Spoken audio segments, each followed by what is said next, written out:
welcome back to my channel.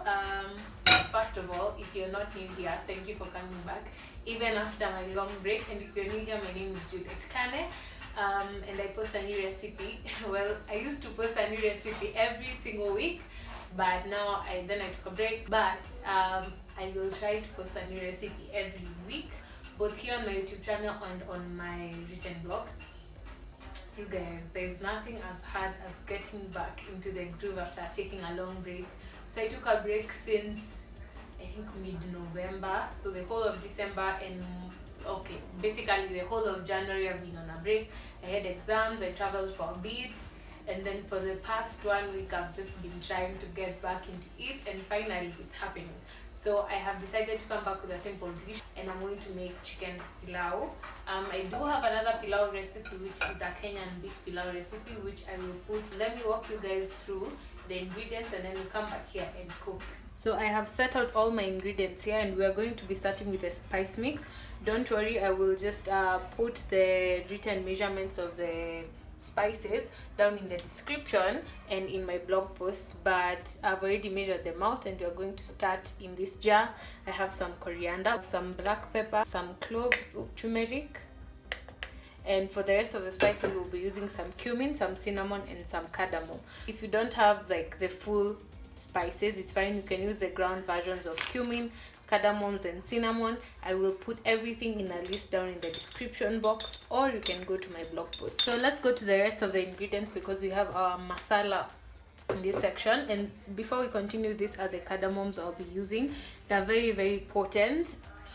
They smell amazing. So before I throw them into the oil, I'm going to just lightly crush them, because I want to remove them after I'm done. But you can choose to grind these full spices if you want to. The rest of the ingredients, of course, is the rice. I've measured out 2 cups of rice. It's always important to measure out your rice so that you can know how much water you're supposed to use. And then I have 2 large onions. We have our ginger and garlic here. That's why I did not add any ginger or garlic powder in this mixture, because I prefer to use fresh ginger and garlic. These are about 5 cloves of garlic and about a finger of ginger. I'm also going to be using chicken, because of course this is chicken pilau.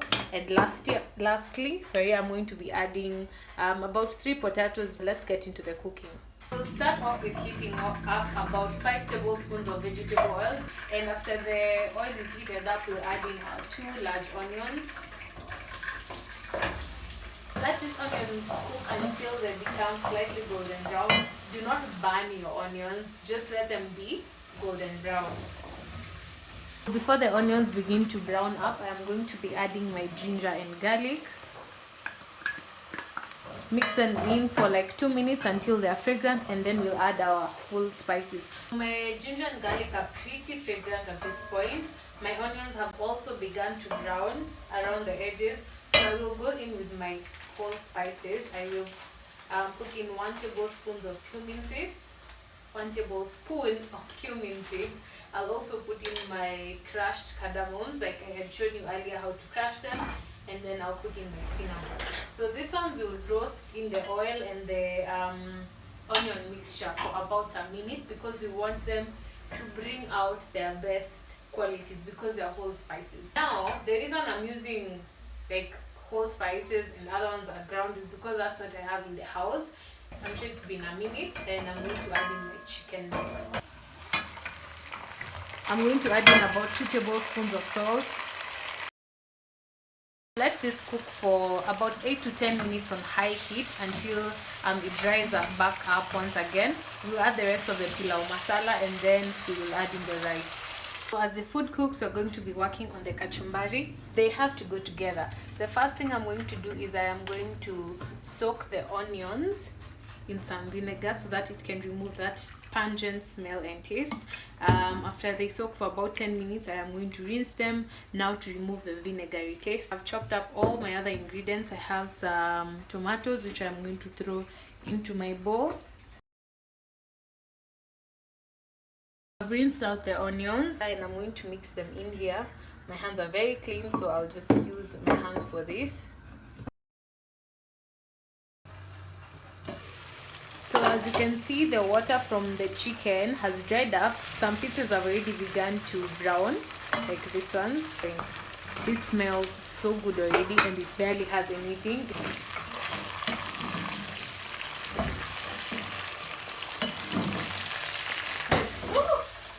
Oh my god, it's the chicken. Before adding the spices, I wanted the potatoes to be really coated in the oil, and then now I want to go in with the rest of my spices. So this is already measured out. 3 tablespoons of Pilau Masala to your 2 cups of rice. So I'll just mix the spices in for a minute to give them a bit of time to toast before adding my rice.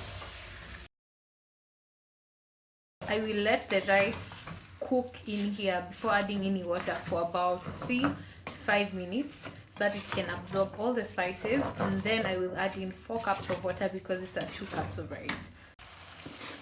I am going to season this again with about half a tablespoon of salt, and then I will add in my water.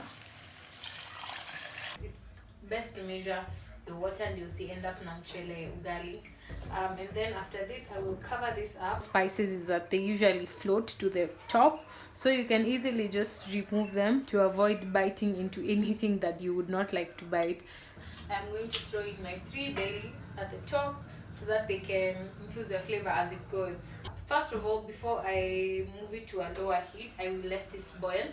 When it begins to boil, you cover it up and then you lower the heat to the lowest heat possible, and then you let it boil for a while.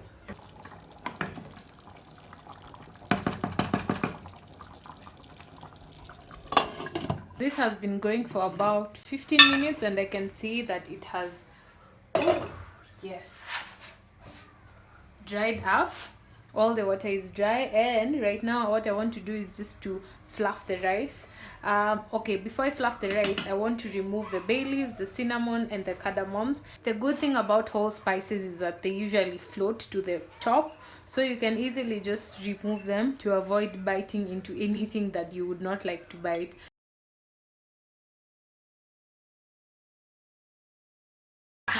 Oh my god, I'm excited.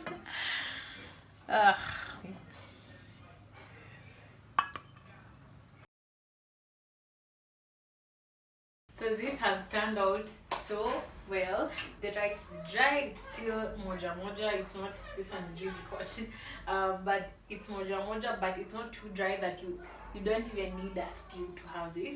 Just my kachumbari and of course my bananas, and I am going to serve this here because excitement. And of course my generous piece of chicken drumstick on the top.